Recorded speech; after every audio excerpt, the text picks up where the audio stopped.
さんこんにちは、みどちゃれ TV のあいです。登録者1万人記念。先月末に初収益が発生したので、気になっている方もいらっしゃるかと思いましたので、収益を発表します。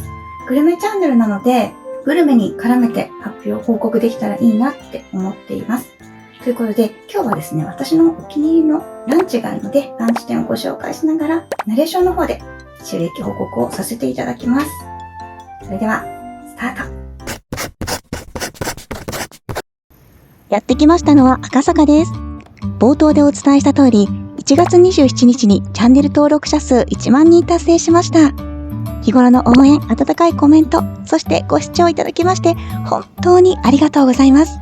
そして気になっている方も多いかなと思いまして、先月初めて YouTube さんから収益が発生しましたので、発表したいと思います。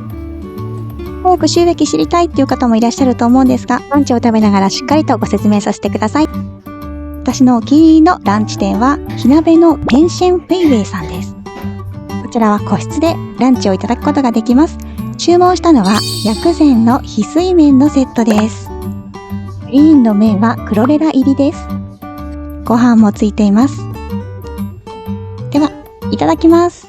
個室でシャンデリアがついてキラキラしているので、すごい高いかなって思う方もいらっしゃると思うんですが、なんとランチのセットで1260円です。個室の料金も取られません。このね、麺のスープが火鍋のお出汁と同じスープを使っているんです。とっても美味しいんですよ。罪悪感がゼロのラーメン。食べれば食べるほど健康になっていくラーメンというイメージではないでしょうか。お待たせいたしました。それでは収益を発表します。みんなびっくりしないでね。私が先月初収益をいただいた金額は16,691円。どんな感想でしょうか。多分少ないなって思った方が多いんじゃないかなって思うんですね。で、その前に収益って発表していいのかなって調べてみたところ、逆に支払い総額を正確に開示することができますとありましたので、実際にもらった金額であれば OK みたいです。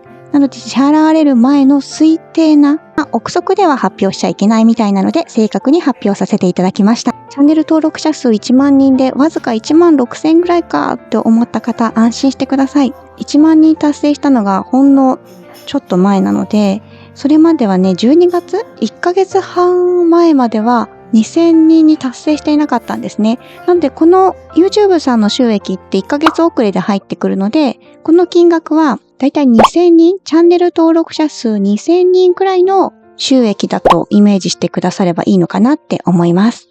だから来月がちょっと楽しみではあります。表を作ってみました。私が YouTube を立ち上げたのが2024年、昨年の5月です。収益化できるのはチャンネル登録者数1000人プラス再生時間が4000時間以上という条件があります。私が1000人達成したのは昨年の9月17日でした。ただ再生回数がね、まだ全然本数も20本ぐらいだったのかな。全然だったんですよ。なので収益化がやっとできたのが10月18日ぐらいだったかな。ということで10月はほとんど収益がなく、11月まだそんなに回ってなかったので、8000以上入らないと入らない。なので、11月、12月合わせてまとめたのが1月に振り込まれたというような感じです。伝わったでしょうか？収益の発表については以上になります。引き続き、ランチをご紹介させてください。これね、本当に美味しいの。カレーが好きな人は多分すっごい好きだと思います。この香辛料の香りはものすごいカレーに似てるんです。でも味はカレーとはやっぱりちょっと違うんですよね。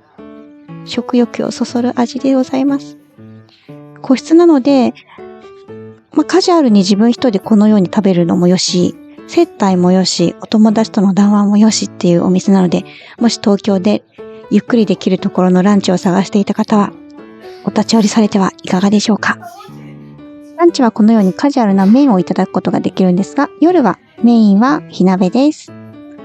店舗がいくつかありまして、個室がそんなに多くない店舗もあると思うので、個室がいいっていう方は赤坂、別館をおすすめします。そしてお肉をちょっとだけ残して、具材を全部食べきった後はご飯に汁をかけて、スープカレーのような形で食べるのが私のお好みです。では食べるよ。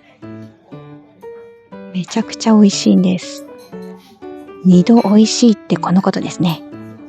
こちらのお店は学生時代のお友達に最初教えてもらって連れてきてもらったんですね。初めて来た時このスープの味に感動しました。いろんな火鍋屋さんあるんですけど、なんていうのかな、クリーンな味っていうのかな。もう本当に食べてほしい。ちなみにこのラーメンはほとんど辛みはありません。で、火鍋に関しては自分で辛さを調整して食べられるので、辛いのが苦手な人ともお食事ができると思います。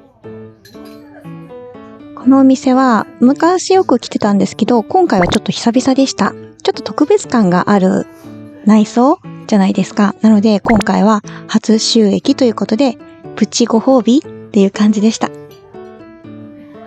自分へのプチご褒美ランチ店が決まってる人がいたら、また教えてください。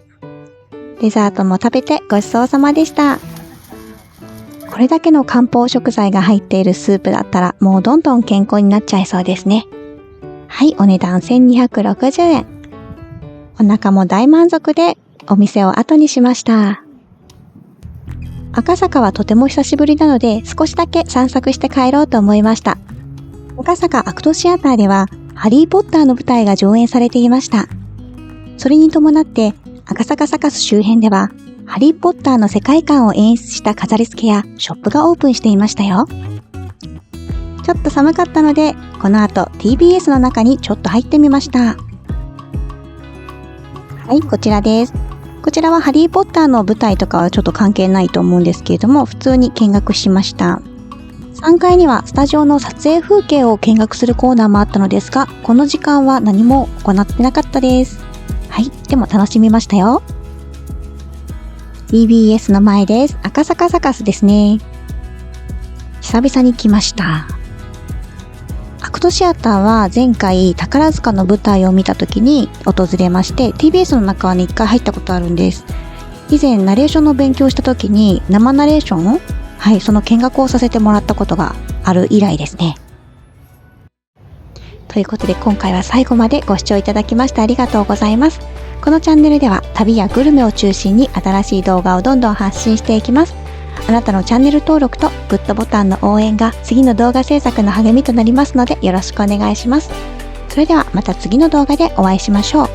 ミドチャレ TV の愛でした。